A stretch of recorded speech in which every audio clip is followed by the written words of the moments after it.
नमस्कार, आपण पाहत आहे भांडा फोड न्यूज. एका दमात भ्रष्टाचारी कोमात. सोशल मीडिया, कर्जबाजारी, गुन्हेगारी, सट्टेबाजी, चोरी, मटका, जुगार, दारू, सावकारशाही, न्यायाच्या प्रतीक्षेत प्रशासन. भांडाफोड न्यूज.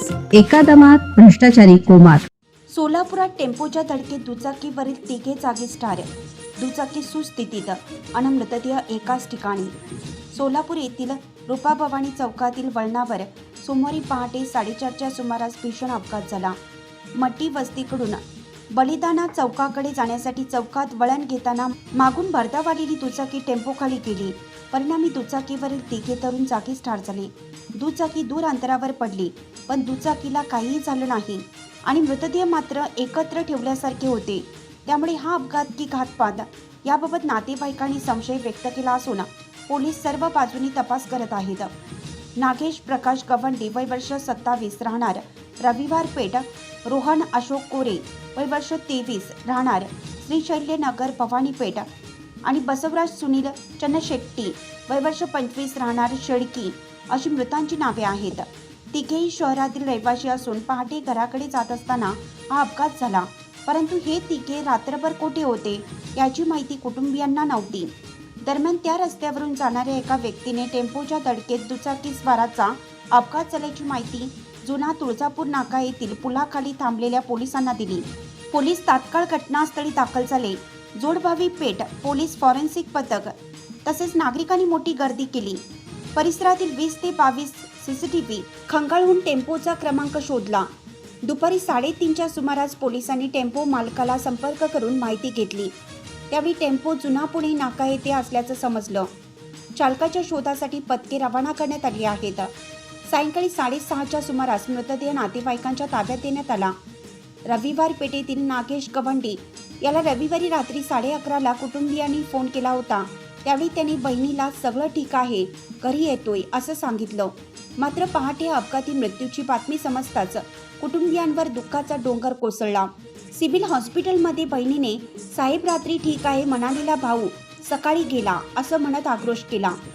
रोहन कोरे हा खाजगी फायनान्स कंपनीत काम करत होता. तो आईचा लाडका होता. मृत्यूची वार्ता समजताच त्याच्या आईने सिव्हिल हॉस्पिटलमध्ये आक्रोश केला.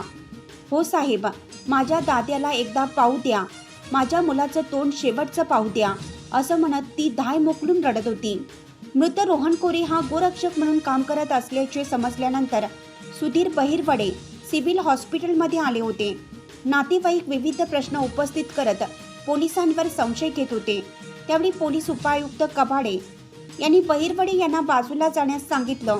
अखेर कबाडे यांनी त्यांना गाडीत बसून बाहेर नेलं. अपघात स्थळावरील पंचनामा करताना पोलीस ठराविक लोकांचे जबाब घेत असल्याचा आरोप नातेवाईकांनी केला होता. परिसरातील सीसीटीव्ही बंद असल्याचं सांगितलं गेलं. टेम्पो चालकाचा मोबाईल पोलिसांनी दुसऱ्याला दिल्याचा आरोप नातेवाईकांनी केला.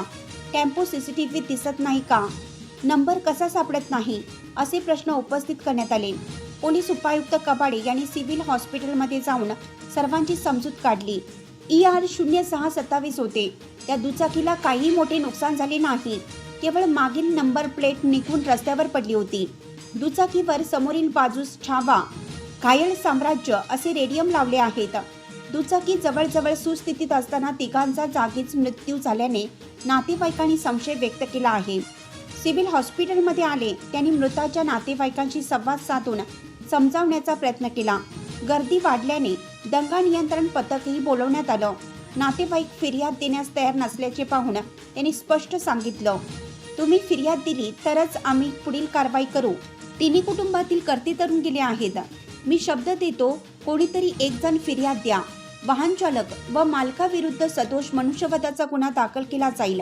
यानंतर नातेवाईक फिर्याद देण्यासाठी जोडभावी पेठ पोलीस ठाण्यात गेले. अपघातानंतर पोलिसांकडून सहकार्य मिळत नसल्याच्या गैरसमजुतीतून नातेवाईकांनी आमदार देवेंद्र कोठे यांना संपर्क केला. त्यांनी वरिष्ठ पोलीस अधिकाऱ्यांशी संवाद साधला. त्यानंतर पोलीस उपायुक्त कबाडे रुग्णालयात दाखल झाले. पोलीस आयुक्त M राजकुमार यांनीही घटनेची माहिती घेतली. याचवेळी शहर गुन्हे शाखेचे अधिकारी सिव्हिल हॉस्पिटलमध्ये दाखल झाले होते.